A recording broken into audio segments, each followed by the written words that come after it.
ખુરશી પરથી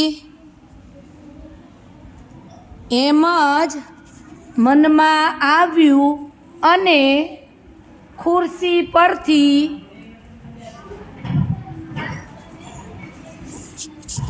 હવાથી હલતા ઊભા રહેજો. ખુરશી પરથી ઊભા થઈ, ખુરશી પરથી ઊભા થઈ હવાથી હલતા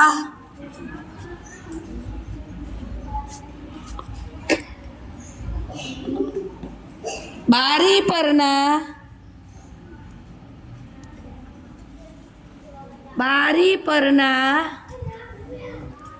પછી આની ઉપરથી હું પ્રશ્નોત્તરી કરીશ હો, મગજમાં અર્થગ્રહણ કરતા જાજો. બારી પરના લખ્યું, પડદાને ઉતારી